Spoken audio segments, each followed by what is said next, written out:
What if the truth wasn't just uncomfortable, but catastrophic? What if the one secret everyone assumed was untouchable, the identity of a prince's own children, was the very thing holding together a fragile alliance, a shaky marriage, and a monarchy on its last thread? And what if the only person brave enough, desperate enough, or broken enough to finally rip that thread loose was the man who'd been forced to keep quiet the longest? Before we continue, please hit the like button, subscribe to the channel, and turn on the notification bell for updates. That's where our story begins, not with the palace, not with Meghan, not with the media, but with Harry. Alone, staring at a screen glowing in the dark, haunted by a question he had never dared ask himself until that night. A question most of the world would laugh at, dismiss, or even get angry about. But he asked it anyway. And once he asked it, he couldn't unask it. Tell me something. Have you ever felt a truth brewing inside you long before you had evidence, long before you had words, long before you even had permission to think it? A truth that starts as discomfort, then becomes a whisper, then a weight, then a storm? That's the kind of truth we're dealing with here. A truth that doesn't politely tap the shoulder, it kicks down the door. Harry had been carrying that storm for years. But why? And why now? To understand that night. The night the world would eventually call the breach. You have to imagine the version of Harry who existed just hours before it happened. The one still trying to hold everything together. The one clinging to a narrative he didn't fully believe. The one smiling in interviews while silently screaming inside. This wasn't a man looking for drama. This was a man looking for peace. And ironically, peace is what destroyed him. Because peace requires honesty. And honesty requires facing things that terrify you more than any enemy, any critic, any headline. Harry had always been portrayed as fragile, impulsive, emotional. But the truth? He was none of those things. He was simply tired of pretending, tired of playing roles, tired of honoring agreements he never asked for, tired of secrets that weren't really his, yet somehow defined his entire life. And on that night, his exhaustion finally won. Picture the room. A quiet house. Kids asleep. The kind of silence that amplifies every heartbeat. The digital clock glowing 2:11 a.m. Harry sitting at his desk, hands trembling, waiting for a login screen to load. Yes, a login screen. Because he wasn't just scrolling through memories or replaying old arguments. He was entering a restricted royal archive he technically still had access to, an archive directory never meant to be opened again. But he had the credentials, and he had the motive. Tell me, what would you do if you found a sealed, encrypted file labeled with the initials of your own child? What would you do if you saw timestamps that didn't match the timeline you'd been told? Would you walk away? Would you tell yourself there must be a reasonable explanation? Would you keep the peace? Or would you click? Harry clicked. And that single click became the moment everything begins. But let's slow down. Because we're not here to rush to conclusions. We're here to follow the emotional heartbeat of the story, the confusion, the dread, the defiance, the hope, the betrayal, the panic. The kind of emotional roller coaster only someone who has been lied to, or believes they have been, can truly understand. You know that moment when your stomach drops because something that was supposed to make sense suddenly doesn't? Harry had that moment within seconds. The icon pulsed. The archive began to unzip. Rows of documents appeared. Medical files, correspondences, travel logs, photographs, signatures. Too many documents. Too many inconsistencies. Too many details that didn't match what he remembered or what he had been told. His throat tightened. His hands shook. And for the first time, he felt afraid of the answer instead of the question. Now pause for a second. Let me ask you something directly. What's worse, believing a lie or discovering a truth that destroys the lie but also destroys the world built on it? Which one would you choose? Which one would Harry? He didn't know. Not yet. But he kept scrolling. And that's when he saw it, the image that changed everything. A woman. Not Meghan. A stranger. But not quite a stranger. Someone vaguely familiar, like a blurred memory you've tried to forget but never fully erased. She wasn't smiling. She wasn't posing. She was standing beside a hospital bed, wearing scrubs, looking exhausted. And beside her, a newborn. Harry leaned closer to the screen. A cold chill ran down his spine. Because the date was wrong. The hospital was wrong. The entire file was wrong. Or perhaps, and this was the thought that truly terrified him, The official story he'd been told all these years was the thing that was wrong. He clicked again. More documents. More inconsistencies. More questions he never thought he'd have to ask. Questions no father ever imagines he'll have to ask. Questions that ripped open wounds he didn't even know existed. And then something else happened. Something more intense than shock, deeper than fear. Anger. The kind of anger born not out of betrayal, but out of humiliation. The realization that he had been kept out of something vital. Something personal. Something that, on a human level, should never have been hidden from him. But why was it hidden? By whom? And how far did this go? Those were the questions eating at him now. The ones that forced him deeper into the archive. The ones that made him ignore the warning pop-ups. The ones that made him disregard the tiny voice saying, "Stop. Don't do this. You can't unsee what you're about to see." While the archive continued loading, Harry leaned back, running both hands through his hair. His mind raced through years of memories, timelines, announcements, hospital stays, photographs, press releases. Everything that now felt suspicious, altered, curated. He remembered Meghan's exhaustion in those days. Her silence on certain subjects. Her defensiveness when the press questioned details. He remembered the palace's rigidity, the way they insisted on controlling every narrative. He remembered how, shortly after the births, certain staff went missing, reassigned, relocated, dismissed under mysterious circumstances. Had he noticed these things before? Yes. Did he ever truly question them? No, because sometimes the truth hides in plain sight, disguised as coincidence.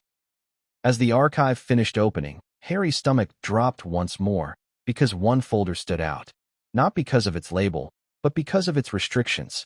It was encrypted differently, tagged differently, and the timestamp on it suggested it had been accessed more recently than the others. Someone had opened it. Someone with authority. Someone who didn't expect anyone else would ever look. It was labeled, "For Harry's eyes only." Now tell me, could you resist clicking that? He couldn't. His finger hovered over the trackpad. His heart pounded. He clicked. The screen flickered. Then a prompt appeared, asking for a second password. The kind of password only a handful of people in the world would know. And Harry, despite everything, knew exactly what it was. His mother's nickname for him. A name no one had spoken to him in years. He typed it. The screen went black. Then a single document slowly faded into view. A letter. Handwritten. Dated. And signed by someone he never imagined would be part of this. But before he could read it, before he could even begin to comprehend the implications, his screen lit up with a notification he had never seen before. A security alert. A warning that someone else had just logged into the archive. Someone inside the palace. Someone who now knew he had accessed the files. Harry froze. His breathing stopped. He knew exactly what that meant. The palace was awake, and they were watching. But the question wasn't whether they would stop him.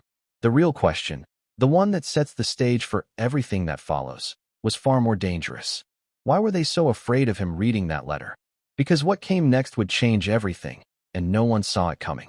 What finally snaps inside a person who's been holding too much for too long? What moment? What sentence? What memory becomes the final crack in a wall that's been straining for years? Let me ask you something directly. Have you ever convinced yourself you were fine just because admitting the opposite felt too dangerous? Because that was Harry's life. Day after day, year after year. A man performing normalcy while quietly drowning in doubts he couldn't voice. Not to his wife. Not to his family. Not even to himself. But that night, the night the palace would later insist never happened, was the moment everything changed. And it didn't begin with fear, or suspicion, or anger. It began with exhaustion. The breaking point rarely arrives with fireworks. It often arrives quietly, disguised as something ordinary, a sigh, a lingering thought, a moment of stillness. For Harry, it happened in the most unexpected way, during bedtime. A normal bedtime routine. A storybook. Soft light. Small hands reaching for him. Innocence. Peace. And one question. One innocent question from his child. A question that shouldn't have meant anything. But it did. It meant everything. Because it didn't match the truth he believed. He tucked his child in, turned off the light, whispered goodnight, and walked out of the room with a buzzing in his chest he couldn't name. Something felt off. Something he couldn't explain. A detail in that question. A timeline that didn't match. An event that didn't align. Most parents would shrug it off. But Harry couldn't. Not anymore. You see, people assume the breaking point comes from rage. But in reality, it comes from clarity. That razor-thin moment when the fog lifts and you see your life from the outside, like a stranger looking in. That was the moment Harry had as he stood in the hallway, listening to the hum of the baby monitor, his hand still resting on the doorknob. He replayed the question. He replayed the memory it referenced. And the pieces didn't fit. A parent's mind catches inconsistencies quickly. But this wasn't a small slip. This was a contradiction so striking that it unraveled everything he thought he knew. The timeline he'd been told didn't line up. The story of the birth didn't line up. The hospital details didn't line up. And suddenly, the quiet doubts he'd buried years ago woke up again, stretching their limbs like beasts returning from hibernation. Harry walked downstairs slowly, each step heavier than the last. He went to the kitchen, poured a glass of water he didn't drink, and stared out the window at the stillness of the night. The world outside looked peaceful. His life looked peaceful. But inside, chaos. Because now he couldn't stop thinking. He tried to distract himself. He paced. He checked his phone. He replayed old photos, searching for reassurance. But the more he looked, the more contradictions he saw, ones he had never noticed before. Or maybe he had noticed them and chosen to ignore them. Because sometimes ignoring the truth feels safer than facing it. But not tonight. Tonight, the truth demanded attention. Tell me, have you ever reached that state where your mind stops negotiating and simply insists? Insists on answers? Insists on clarity? Insists on the thing you've avoided? That was Harry, a man cornered not by others, but by his own conscience. And when conscience corners you, there is no escape. He sat at his desk, open laptop, blank screen, a cursor blinking like a dare. You know that feeling when you stand at the edge of a cliff and your brain whispers, "Don't jump," but your heart whispers, "What if you already fell?" That's what he felt as he hovered over the login window to the palace's old secure archive. A portal to a past he thought he'd escaped. A past filled with secrets, restrictions, and contracts sealed behind oak doors. He typed his username, his password. His finger paused. Then he pressed enter. The archive opened. Rows of directories. Folders he remembered. Folders he didn't. He scrolled, scanning for anything connected to the children. Not because he wanted to find something wrong, but because he needed reassurance that nothing was. And then he saw it. A folder with a naming code inconsistent with the others. A timestamp that didn't match the timeline. A file structure that appeared edited after he and Meghan had moved to America, which shouldn't have been possible. His pulse quickened. He clicked. Inside the folder were documents, photographs, and medical records all linked to the birth dates of his children, but not in the way he expected. Different hospital, different personnel, notes signed by doctors he didn't recognize, correspondences between palace staff that contradicted official statements. Contradictions everywhere. And the more he scrolled, the more it felt like the ground beneath him was dissolving. Now here's something interesting. Betrayal doesn't always hit you like a shockwave. Sometimes it hits you like a reorganization of everything you thought was stable, a quiet rearranging of your entire reality. That's what Harry was experiencing. Not anger, not sadness, not panic. Reordering. He opened an email chain. The language was cold, clinical. Discussions about scheduling, logistics, confidential travel routes. The involvement of an unnamed woman referred to only as SM, and worst of all, a medical report that included a detail he could not explain no matter how long he stared at it. Because it was dated 2 months before the date he remembered. He checked again. 2 months. 2 full months. The room felt colder. His chest felt tighter. His vision blurred as his mind scrambled to reconcile this impossibility. He checked the file metadata, verified authenticity, cross-referenced timestamps. Everything was consistent. Everything pointed to one conclusion. And Harry didn't want that conclusion. Not then. Not yet. He leaned back in his chair, his hands gripping the armrests as if the room itself were spinning. All these years, he had defended a narrative he thought was solid. He had trusted the palace, trusted the story, trusted the sequence of events given to him. He had trusted Meghan's silence, not because he didn't question it, but because he loved her enough to believe there were things she couldn't put into words. But what if her silence wasn't restraint? What if it was guilt? That thought hit him so hard, he felt physically sick. He closed his eyes, took a deep breath, and tried to steady himself. He didn't want to jump to conclusions. He didn't want to assume the worst. But his instincts, those instincts honed by trauma, by loss, by years of living under scrutiny, were screaming now. Something was wrong, and he needed answers. He clicked deeper into the archive. A subfolder labeled Logistics. Confidential. Inside it, itinerary drafts, planned meetings, anonymous check-ins with unnamed medical staff. One entry stood out. A hastily written note in all caps, marked urgent. It referenced a woman arriving under a pseudonym. No title, no royal designation. Just a code. Swan. Harry froze. Swan. A word he'd heard before. Once. Years ago. In a conversation he wasn't meant to overhear. A conversation about a contingency. A backup plan in case something unexpected happened during Meghan's pregnancy. He had laughed it off back then. Now, it wasn't funny. His heart hammered as he opened the next file. A scanned document. A signature at the bottom. A signature he recognized immediately, even though he wished he didn't. A senior royal official. Signing off on medical protocols Harry had never been told about. He whispered aloud, "Why wasn't I told this?" But the room had no answer. He clicked again. This time a photograph. The same woman he saw earlier, standing in front of medical equipment. Exhausted, pale, holding paperwork that looked disturbingly official. And there, in the corner of the image, was something he missed the first time, a badge with a date. A date that aligned with none of the public timelines. He zoomed in. His breath hitched. The badge didn't lie. Nothing in this archive lied. And here's the question I want to ask you. What do you do when the truth feels too big for your heart to hold? When it doesn't just change a detail, it changes the entire foundation of your life. Do you collapse? Do you deny it? Or do you do what Harry did next? He kept digging. Because once you start, you can't stop. He clicked back out of the subfolder, and his eyes landed on something new, something blinking. A folder that had just appeared, updated in real time. Someone else was in the archive. Someone else was watching him. Someone inside the palace. His breathing quickened. His cursor shook. Because if someone knew he was digging, that meant they had something to hide. And that realization, that tiny, electric moment, was what finally snapped him. Because he wasn't just reading hidden documents anymore. He was being hunted. He clicked the folder. It was empty. A message flashed across the screen. "Harry, stop." Just that. One sentence. No signature. No warning. Just a command. And that command was the final straw.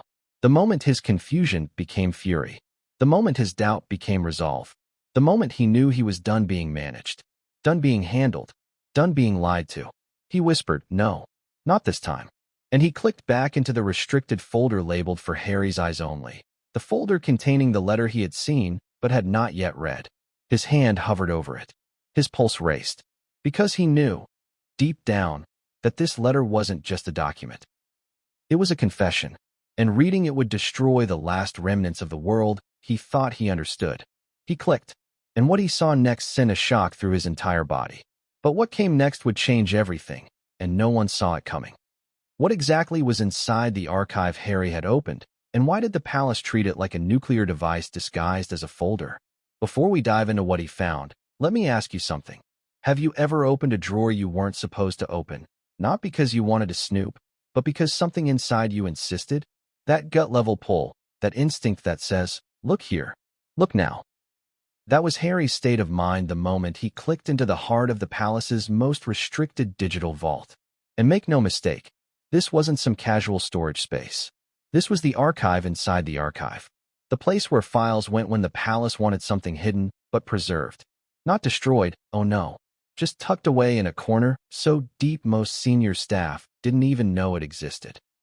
The kind of place you needed 2 passwords, 1 physical token, and clearance higher than most royals to access. But Harry had that clearance. And suddenly, he wished he didn't. Because the moment the folder opened, he didn't feel empowered. He felt sick. A rush of cold fear swept through him the way cold water shocks the body. Sharp, electrifying, impossible to ignore. The screen filled with documents carrying labels that should never appear next to the names of children.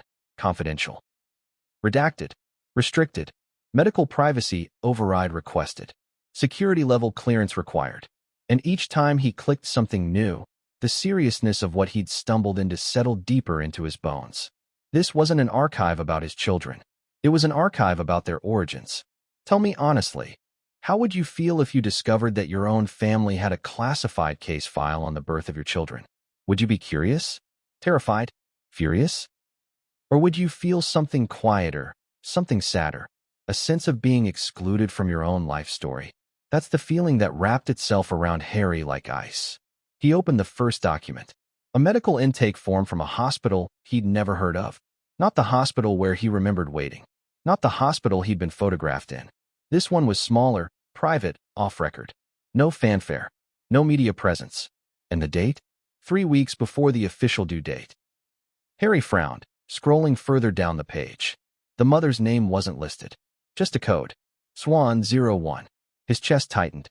That same word again. Swan. He kept scrolling, eyes darting over signatures, timestamps, initials, lab notes. Everything was sterile, clinical, emotionally empty, as if whoever wrote them wanted to ensure nothing personal seeped into the record. But the further he went, the less sterile it all felt. The more it felt orchestrated. Like a script written by people who wanted total control over a narrative that hadn't even begun yet. He clicked the next file. A series of internal palace emails.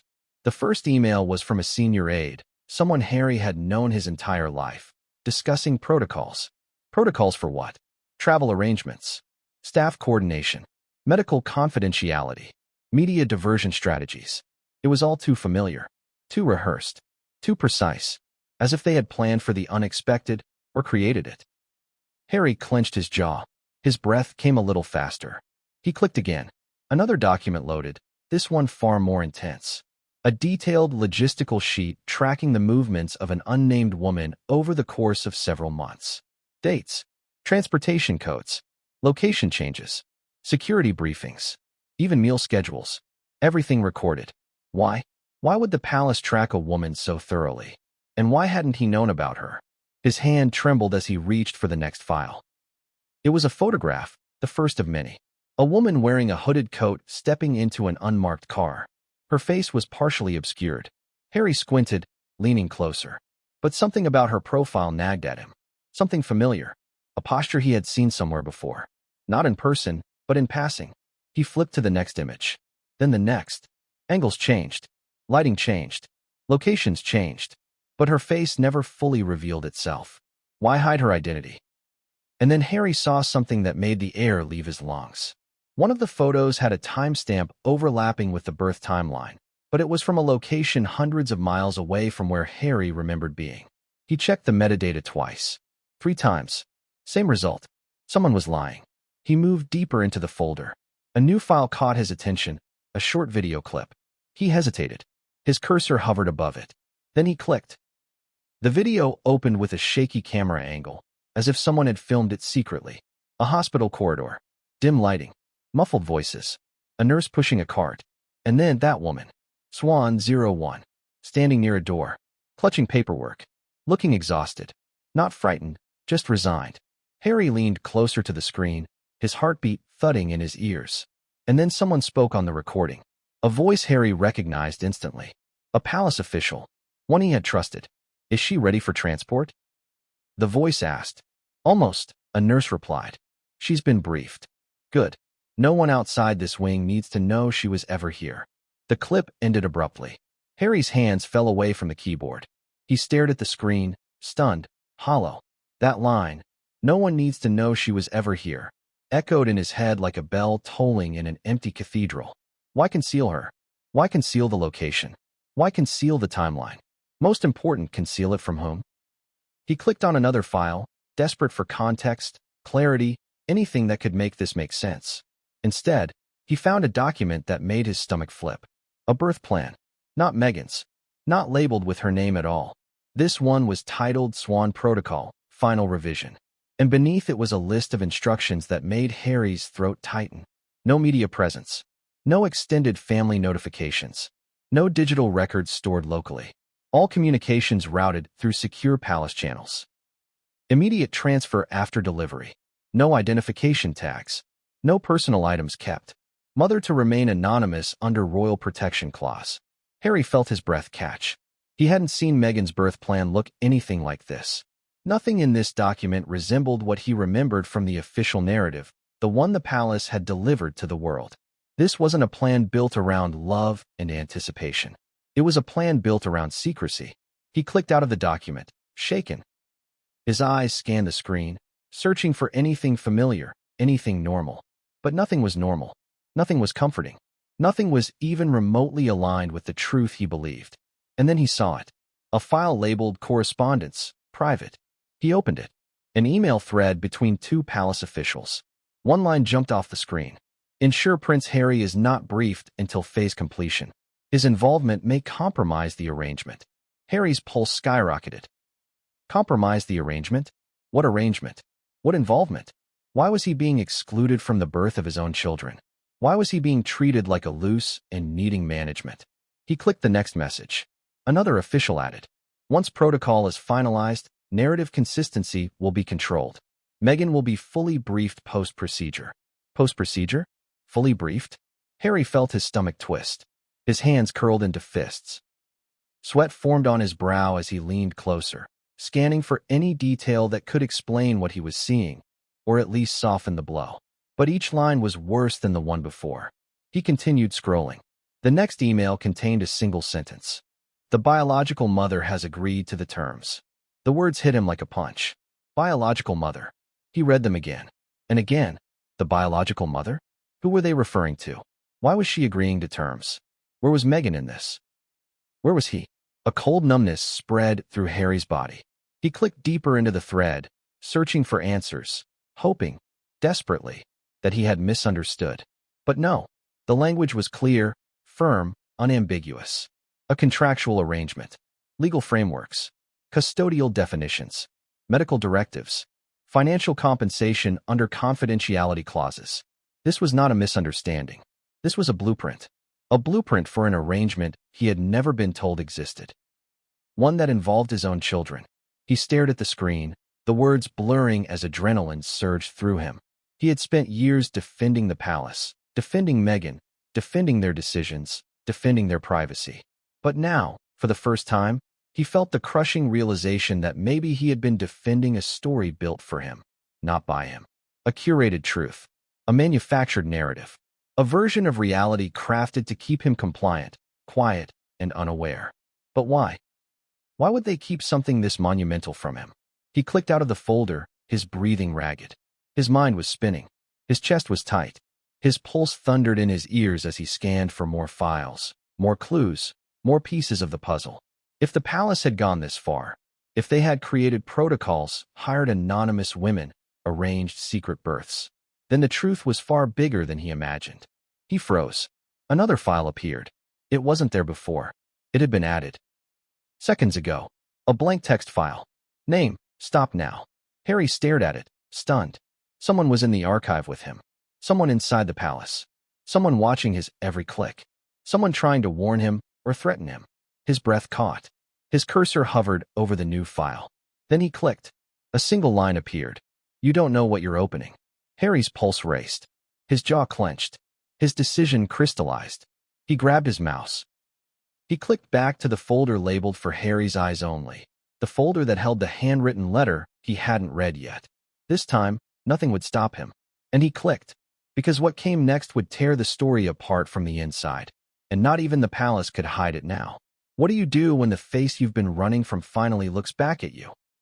What do you do when a stranger feels familiar, when an outline feels like a shadow from your own past, when an image you're seeing for the first time strikes a part of your memory you didn't even know you still had? Because that's exactly what happened to Harry the moment he opened the next file, the one containing the photograph that would haunt him long after the archive closed. Let me ask you something directly. Have you ever looked at a picture that forced your brain to work backward? Where you didn't recognize the person at first glance, but something about them, the way they stand, the tilt of their head, the shape of their hands, triggers déjà vu you can't explain. That's the sensation that wrapped itself around Harry when the image came into focus. He leaned closer to the screen. The picture was grainy, taken hastily, maybe even in secret. A woman stood beside medical equipment in a dimly lit room, her posture tired, her shoulders slumped. She wasn't posing. She wasn't aware. She looked like someone who had just lived through something emotionally crushing. Her hair was tied back messily. Her eyes were swollen, as if she'd been crying for hours. She clutched a stack of papers to her chest like they were the only thing keeping her standing. And beside her, a newborn, wrapped in hospital linens. The timestamp at the bottom of the photo made Harry's throat tighten, because it was from a time when he distinctly remembered being somewhere else. Doing something else. Believing something else. It was as though someone had created two parallel timelines. One he lived, and one he didn't know existed. He zoomed in on the woman's face. Her features sharpened. Her eyes, tired, glassy, red-rimmed, stared downward, avoiding the camera. Her jawline was soft. Her expression was unreadable, somewhere between heartbreak and numbness. He couldn't place her. Not yet. But he felt something. A small electric shock of recognition. Who was she? Why did she look familiar? Why was she in a room with a newborn that belonged to him? His pulse quickened. He clicked the next file. Another photo loaded. Different angle. Different lighting. Same woman. But this time, she was sitting on a hospital bed, hands clasped tightly in her lap, staring at a wall as if her thoughts were tearing her apart. A nurse stood beside her holding forms. Consent forms. Disclosure forms. Transfer agreements. Harry recognized the format. Palace issued legal templates adapted for medical situations requiring confidentiality. He zoomed in again. The woman's hands trembled as she held a pen. Her signature was blurred. Intentionally blurred. Harry's chest tightened. Why hide her identity? Why hide her signature? Why hide everything except the fact that she existed?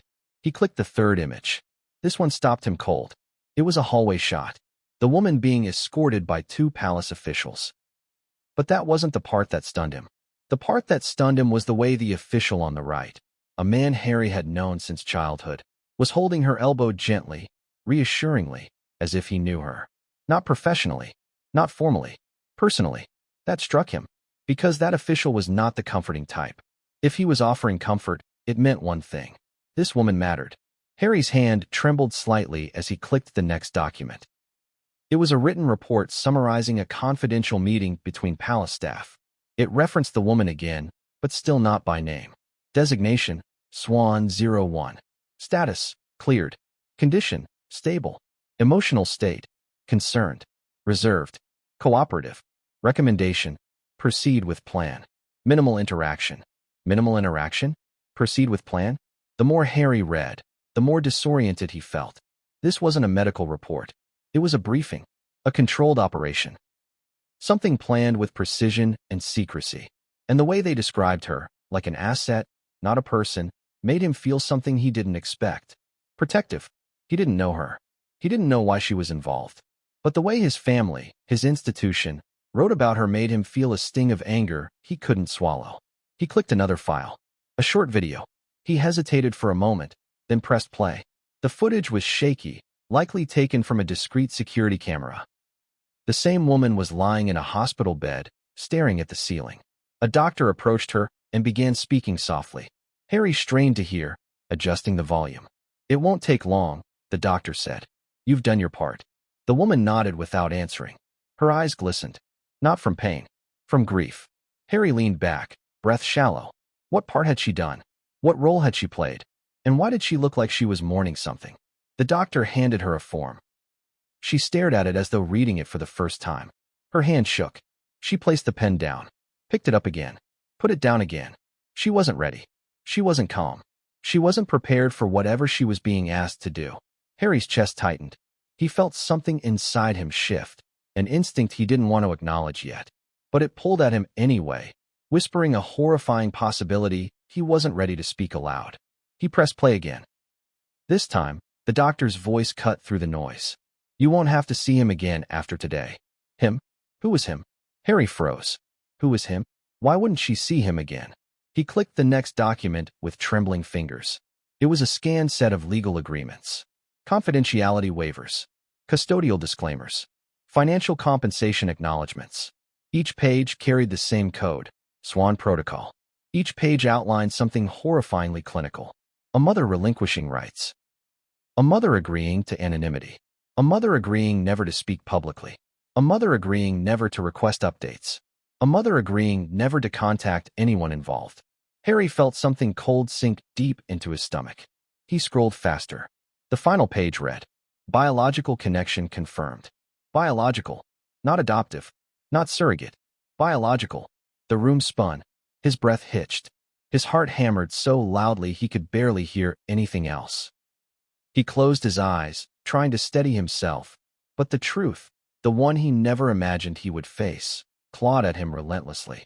This woman, this stranger, this familiar stranger. She wasn't just part of the story. She was the story, and the palace had hidden her. Hidden her so effectively that the world never even knew she existed. Harry swallowed hard, his mind racing, trying to make sense of the impossible. Was Meghan aware? Was this something arranged without her input? Or was she involved in a way he didn't yet understand? The questions circled in his mind like vultures, each one darker and more painful than the last. He clicked the next image. A close-up of the woman. This time, her eyes were open. She wasn't crying. She wasn't exhausted. She was staring directly at the camera, straight into the lens, straight into Harry's future. Her eyes held something haunting, something that made Harry's heart drop into his stomach. Regret. Deep, cavernous regret. Not fear. Not confusion. Regret. As if she had done something irreversible. As if she had given up something she didn't want to let go. Harry leaned closer. His fingertips brushed the screen as though touching her might give him answers. And that's when it happened. His breath caught. His eyes widened. Because now, with the lighting just right, the angle more direct, the expression more raw, he recognized her. Not from meetings. Not from public events. Not from palace staff. From long before that. Years before. A memory he'd pushed aside. A memory he'd forgotten. A memory that wasn't supposed to matter, but suddenly mattered more than anything. He whispered her name. Barely audible. Barely believed. Because it wasn't just some woman in the photograph. It was someone he knew. Someone from his past. Someone whose reappearance now made no sense. His heart thundered. His mouth went dry. His stomach dropped. He clicked the next file, desperate for confirmation. And the document he opened didn't just confirm it. It detonated it. Because the palace had not only known her identity, they had written it down, encrypted it, signed off on it. And the signature on the approval page was from someone Harry trusted more than almost anyone else in his life. Someone who knew exactly what this revelation would do to him. Harry's lips parted. His voice cracked. And in a hoarse whisper he never thought he would utter, he said the words that shattered the last thread of his disbelief. It's her. He stared at the screen, numb and breathless. Because the woman in the photograph wasn't a stranger. She was someone from before Meghan. Someone the palace had every reason to hide. Someone with a connection to him that changed everything. But what came next would unravel the story even further and plunge Harry into a truth he was never supposed to uncover. What do you think happens inside the walls of a palace when the wrong person opens the wrong file at the wrong time? Do alarms go off? Do guards sprint through hallways? Do shadows move behind windows? Or is it something quieter, something colder, like a network alert in the basement office of a man whose entire job is preventing exactly this kind of breach? Because the moment Harry opened the file confirming the woman's identity, something shifted within the palace. Something ancient. Something instinctive. A kind of primal fear in an institution that rarely fears anything. And here's the strange part. The panic didn't start slowly. It erupted instantly. A notification. A flicker in the network. A digital footprint the system wasn't designed to ignore. Harry wasn't supposed to be in that archive. Not at this hour. Not unsupervised. Not emotionally volatile. And certainly not opening files that had been sealed with the highest classification level available to the monarchy. But he did. And the palace felt it. At that exact moment, thousands of miles away, in a fortified office buried beneath layers of security, a red indicator light blinked for the first time in years. A man in a suit, expression blank, eyes sharp, glanced at the monitor and froze. He leaned in closer. His jaw tensed. His fingers hovered over the keyboard, hesitating only for a breath. Then he pressed a button. A silent alert rippled through the palace's internal communication system. A system designed for crises no one publicly acknowledges. A system meant for containment. Containment of information. Or containment of people. Which one did they need tonight? Harry didn't know. Not yet. In his home office, unaware of the full magnitude of the digital wave he had triggered, Harry sat rigid at his desk. The photograph of the woman he recognized, stared back at him. Her face etched into his mind now. Her eyes haunting. Her presence undeniable. His breathing had turned shallow. His skin felt cold. The silence of the room pressed in around him, heavy and suffocating. And then, his laptop flickered. Just for a second. Just long enough to send a jolt of adrenaline through him. He blinked. The screen stabilized. But the feeling in his gut didn't. He clicked the next file. A text document opened. The title alone made his heart pound harder. Immediate Response Protocol. Swan Project. Contingency Phase. He scrolled rapidly. Page after page outlined exactly what the palace was supposed to do in the event that the files were accessed by an unapproved party. Unapproved party. That's how they labeled him. Prince Harry, son of Diana, father of the children these files were about. Unapproved party. He swallowed hard, stomach twisting. He kept reading. The protocol was chillingly efficient. Lock all related data. Initiate trace. Notify internal command. Prepare containment strategy. Secure the subject before narrative destabilization occurs. Secure the subject. Narrative destabilization. The language wasn't written for normal people, or even normal royals. It was written for emergencies, emergencies large enough to threaten the institution itself. Was he the subject? Or was the woman? Or his children? His chest tightened. His breath hitched. He slammed the laptop shut for a moment, too overwhelmed to keep looking. He pressed his palms against his eyes, trying to steady himself, forcing air into his lungs. But panic clawed at him from the inside. Memories flashed, moments when palace staff had spoken quietly in corners, exchanging glances when he entered rooms. Moments he thought nothing of at the time. Moments he now realized were dripping with meaning.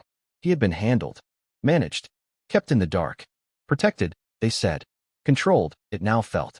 He opened the laptop again, jaw tight. This time, another message popped up immediately, a direct system alert, not one he could dismiss. Access flagged. User, HRH, restricted clearance. All activity logged. Stand by for audit. Stand by for audit. Another chill raced down his spine. Harry exhaled shakily, rubbing the back of his neck. He could feel himself unraveling, not from the information, but from the implications. They were watching him. Right now? The palace. The same palace he had tried to separate himself from. The same palace he had told the world he no longer took orders from. The same palace that, clearly, still held power over parts of his past he never knew existed, parts he thought he had escaped. He clicked again, searching for answers he wasn't sure he wanted. A new file loaded. An internal memo sent just hours after the birth of his first child. The message was short, concise, calculated. Transfer complete. Assets relocated. Mother discharged. Proceed with Phase 2. Ensure Prince Harry remains unaware. His breath caught. Remain unaware. Remain unaware. Remain unaware. The words echoed in his skull like a struck bell. He clenched his fists, forcing himself to keep reading. But before he could scroll further, his phone buzzed on the desk, vibrating with a ferocity that made him flinch. He picked it up. Unknown number. He hesitated, then answered. But there was no voice. Just static. A soft, crackling whisper of interference. Then a click. The call ended. He stared at the phone, heart racing. Another buzz. This time, a text. Just one sentence. Stop looking. Harry dropped the phone onto the desk, as if it had burned him. Stop looking. From who? Why now? How did they know? He felt the walls closing in. The air thickening. The silence roaring. His eyes drifted back to the laptop. The archive was still open. The photograph of the woman still stared at him from the thumbnail beside the file list, as if begging him to keep going. He clicked again. This time, the file that opened wasn't a document. It was a video call request. Incoming. Encrypted. Source, Palace Internal Command. His heart slammed against his ribs. They were calling him. Directly. He didn't move. He didn't breathe. He just stared at the screen as the call request pulsed, waiting, demanding, summoning. It rang. Once. Twice. 3 times. He slammed the laptop shut. The screen went black. The ringing stopped. Silence returned. But it wasn't quiet. It was loud with dread. He pushed the chair back and stood, pacing the room, running his hands over his face. His mind raced with questions that felt like landmines. Was Meghan awake? Did she know? Was the palace contacting her too? Was this some kind of coordinated intervention? Was he being watched through more than just digital channels? He looked toward the window, suddenly paranoid. The curtains swayed slightly in the nighttime breeze. The outside world looked peaceful again. Too peaceful. He walked back to the desk. He opened the laptop slowly. The screen glowed to life. And there it was. Another message. This one far more urgent. Disconnect now. No signature. No explanation. Just a command. One that felt less like a threat this time and more like a warning. A warning from someone inside. Someone who didn't want him hurt. Someone who didn't want him silenced. Someone who knew what was coming. He looked at the screen, chest rising and falling rapidly, breath shaky. Then he clicked out of the message. Back to the file list. And there it was. A new folder. A folder he hadn't seen before. Created within the last 60 seconds. Label, do not open. Of course, that only made him want to open it more. But he didn't. Not yet. Instead, his eyes drifted to the photograph again. The woman he knew. The woman whose identity had ripped open the first seam in the palace's carefully woven lie. He clicked on her file again. He stared at her face, replaying the years in his mind, searching for every moment, every memory, every encounter that now carried a different weight. He whispered to himself, "Why you? Why were you there?" And that question, that single, trembling question, marked the moment the palace officially lost control. Because once Harry stopped focusing on the files and started focusing on the woman, he crossed a point of no return. His voice cracked. His breath hitched. His hands tightened around the laptop. Then he clicked do not open. He shouldn't have. Not if he wanted peace. Not if he wanted safety. Not if he wanted to preserve what little truth he still believed in. But he clicked anyway. And what he found inside wasn't just explosive. It was catastrophic. Because inside that forbidden folder was the one person the palace feared more than Harry himself. Who do you blame when a secret is too big for one person to carry? Who do you point to when the truth is tangled like a web, with every thread connected to someone who swears they were trying to do the right thing? Because that's the question that slammed into Harry as he stared at the loaded folder he was never meant to open. The one that hinted at a person whose involvement would tear open the foundation of his entire marriage. He clicked into the file with a trembling hand, bracing himself for names he didn't want to see, details he wasn't ready to absorb, and confirmations he would never be able to unlearn. And yet, somewhere inside him, he prayed he was wrong. That this wasn't what he thought. That the woman whose name would appear next wasn't the one who slept beside him. But when the screen loaded and the first document title came into focus, his heart sank like a stone in freezing water. Because the tag at the top of the page read, Meghan Markle, Confidential Negotiation Notes. Harry froze as if his lungs had been snatched from his chest. The room felt smaller. The air felt heavier. His pulse roared in his ears. Every instinct urged him to shut the laptop, walk away, pretend he hadn't seen anything. Because what do you do when the person you trust most is suddenly entangled in something you never asked for, something you were never told about? Something that concerns your children, your blood, your history? You want to deny it. You want to believe there's an explanation. You want to cling to your marriage with both hands. But then another part of you rises, the part that's been ignored, the part that's tired, the part that whispers. You need to know. He clicked the document. A lengthy transcript appeared, cold, clinical, structured in the polished language of legal logistics. At the top was a meeting date from years ago, long before Harry and Meghan publicly announced their pregnancy. The transcript outlined a negotiation between Meghan, two palace advisors, a family lawyer, and a mediator. Harry scanned the page rapidly, searching for context, searching for proof this wasn't what it looked like. But the more he read, the worse it became. It started benignly. Talk of privacy, safety, stress, timing. Meghan expressing concerns about the press. Meghan insisting she didn't want her child's birth weaponized by the tabloids. Meghan asking whether there were procedures that could ensure discretion. Harry could hear her voice in every line, her cadence, her anxieties, the fear she had confessed to him at the time.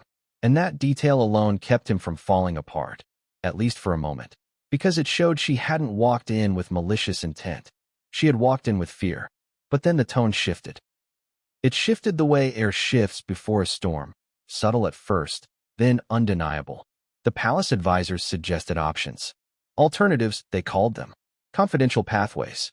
Enhanced security measures. Private medical teams that existed outside standard hospital networks. Meghan didn't dismiss these. Instead, she asked questions, dozens of them, about safety, about logistics, about risk. And that part made sense. Meghan was always cautious, always strategic, always trying to stay one step ahead of the relentless machine that had crushed so many before her. But then there was a line that made Harry's stomach twist. Meghan asked, "What if complications arise?" Harry's eyes widened. He didn't remember that conversation ever happening with him. He didn't remember Meghan expressing concern about complications beyond the normal prenatal stress. He didn't remember her discussing contingencies with the palace. He didn't remember being part of any plan that extended beyond normal prenatal care. A second advisor then outlined something called the Swan contingency, the plan Harry had been unraveling for hours now. A plan involving medical substitutions, emergency options, confidential births, anonymous accommodations. Meghan's next question was simple but devastating. If we choose that route, what would Harry be told? The words cut Harry open. He whispered them aloud as if saying them could somehow make them less sharp. What would Harry be told? Not will this hurt him. Not should he be involved. Not does he get a say. What would Harry be told? The phrasing hit him like a punch because it wasn't about partnership. It was about management. It was about controlling information. It was about calculating disclosure. It was about deciding how much he should know and how much he shouldn't. Harry scrolled further. His hands trembled. His breath quickened. The transcript continued. One advisor replied, "Prince Harry will be informed of essential elements only. The arrangement remains confidential to protect all parties." Protect all parties. The phrase made Harry's skin crawl. Because protect rarely means protect. It usually means shield, conceal, obscure, silence. He kept reading. Meghan asked more questions. Some were protective, some emotional, some deeply conflicted. But then came the part that shattered him. Meghan said, "I don't want him burdened." Burdened. Harry's chest tightened. His throat closed. Because that phrasing wasn't cruel. It was heartbreaking. It wasn't manipulative. It was terrified. She wasn't trying to deceive him. She was trying to protect him, or trying to protect their family, or trying to protect herself from a storm she already sensed would be unforgiving. But it also meant she chose to walk into something monumental without him. Another line appeared. This one from Meghan. "If this is the safest route for everyone involved, then I need to consider it." Harry read the sentence 3 times. Safest route for everyone involved. Everyone involved. Who was everyone? Him? Her? Their future child? Or the woman known as Swan 01? He scrolled. The next part of the transcript showed a shift in tone. Meghan wasn't simply agreeing. She wasn't blindly accepting. She was negotiating. She wanted guarantees. She wanted safeguards. She wanted reassurance that nothing would spiral. She wanted to know the anonymous woman, Swan 01, would be treated ethically, protected, compensated, supported. Meghan insisted on that point repeatedly. Harry paused. That detail mattered, because it meant Meghan wasn't coldly entering a secret arrangement. She was emotionally wrestling with it. She wasn't viewing the woman as disposable. She was worried about her. And perhaps that fear was a reflection of Meghan herself. A woman who had grown up on the outside, who had often felt unprotected in rooms filled with powerful people. But then came the part that made Harry's breath disappear. A confidential side agreement, one Meghan signed. It wasn't a contract controlling the woman. It wasn't a payment document. It wasn't a silence clause. It was something worse. It was a non-disclosure tied specifically to Harry. It restricted what Meghan could tell him. It restricted when she could tell him. It restricted how much she could tell him. Harry felt something break inside him. Not anger, not betrayal, but a deep, crushing sorrow he didn't know how to carry. He scrolled past the contract quickly, unable to stare at his own name printed in legal language, categorized as a liability, a risk factor, a variable needing control. He clicked the next file. Another document appeared, this time a palace briefing written several months later. Meghan was referenced again. She had been updated on the progression of the Swan Protocol. She had been informed of upcoming timelines. She had been advised how public narratives would be managed. And the briefing included one line he couldn't ignore. Meghan understands the necessity of discretion and agrees to maintain confidentiality until further notice. Until further notice. Meaning indefinitely. Meaning forever. Meaning Meghan walked into motherhood carrying a secret that could unravel everything. Harry rubbed his forehead, feeling heat behind his eyes. This wasn't what he expected. This wasn't the betrayal the world would think. This wasn't a villain's plot. This was pain layered on pain. Fear layered on fear. Meghan wasn't hiding malicious intent. She was drowning in pressure no one had prepared her for. But intentions didn't erase consequences. He clicked again. A video file loaded. Meghan in a small conference room, hair pulled into a bun, wearing a simple sweater, her face pale with worry. The recording wasn't staged. She wasn't performing. She was exhausted, nervous. She rubbed her hands together repeatedly as she spoke to the advisors. "I need to know she'll be okay," Meghan said. "Who?" Harry knew exactly who she meant. His chest tightened. An advisor replied calmly, "She'll be looked after." Meghan's voice cracked. "And Harry? He can never find out?" A pause. A long one. Then the advisor said, "If he discovers any part of this arrangement, the narrative could collapse. The implications would be catastrophic." Catastrophic for who? The monarchy? Their marriage?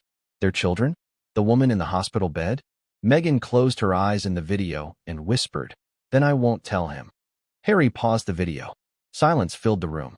He felt hollow, empty.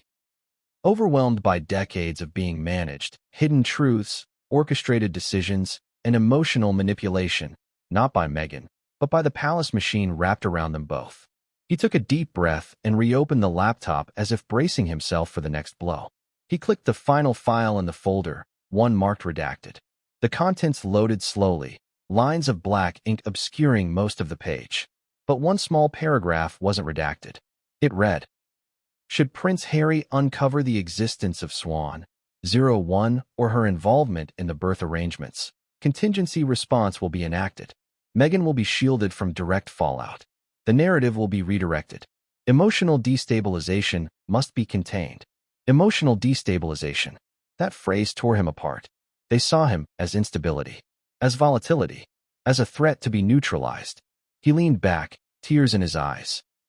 Not from betrayal, but from grief so deep he couldn't speak through it. Meghan hadn't been a mastermind. She had been cornered, pressured, protected, and controlled at the same time. And she had made choices, impossible choices, that would eventually break both of them. Harry wiped his face. Then he clicked out of the file. His eyes drifted back to the folder list. A new notification blinked. Another update. This one not from the palace, but from someone inside the system. Someone trying to warn him. The subject line read, "She didn't tell you the whole truth." Harry's heart pounded. He clicked it. A single sentence appeared. "Meet her, and you'll understand everything." Meet who? Meghan? Or the woman in the photograph? Or both? His hands shook as he leaned forward. Then he noticed something else, a timestamp. The message wasn't old. It had been sent in real time. While he was reading, someone knew. Someone was watching. Someone wanted him to go further. What happens when the one person who swore an oath to protect both the royal family and the truth finally decides he can't carry the weight anymore? What happens when the keeper of the palace's most intimate secrets, the one man who saw everything, heard everything, documented everything, reaches his breaking point long before Harry even realizes his own world is collapsing? Because while Harry stared at the message urging him to meet her, another part of the story had already been set in motion. A man was pacing in a dimly lit room miles away, hands trembling, breath uneven, wrestling with the decision to finally step out from behind the wall of silence he had hidden behind for decades. A doctor, not just any doctor, the royal doctor, the one who had overseen births across 2 generations, the one who knew the truth behind every timeline, every medical intervention, every hidden complication. The one person who could confirm or destroy everything Harry had pieced together. And tonight, for the first time, he chose destruction. It started with a phone call, a call Harry didn't expect, a call he almost ignored. His phone buzzed with a number he didn't recognize, but something about it felt different from the threatening warnings the palace had sent earlier. It wasn't sharp. It wasn't aggressive. It wasn't urgent in the technological sense. It was urgent in the human sense. Harry answered slowly, cautiously. At first, there was only silence on the line. Then the faint sound of someone breathing. Then a voice. A voice Harry recognized instantly, even though he hadn't heard it properly in years. The calm, steady, clinical tone of a man who had once delivered devastating news to him with gentle precision. The voice that had told him his mother was gone. The voice that had guided him through childhood illnesses, teenage injuries, adulthood stress. The voice that had been present in every medical milestone of his life. "Harry, it's me," the man said quietly, as if afraid to speak too loudly. Harry's pulse surged. He stood up from his chair, the air thick around him. "Why are you calling me?" he asked, trying to mask the fear boiling under his skin. The doctor exhaled, a long, heavy breath full of exhaustion. "Because you opened something you weren't supposed to open," he replied. "And now, I have to tell you the truth." Harry closed his eyes, steadying himself. "What truth?" he whispered, though he already knew the answer would hit him like a brick to the chest. The doctor hesitated.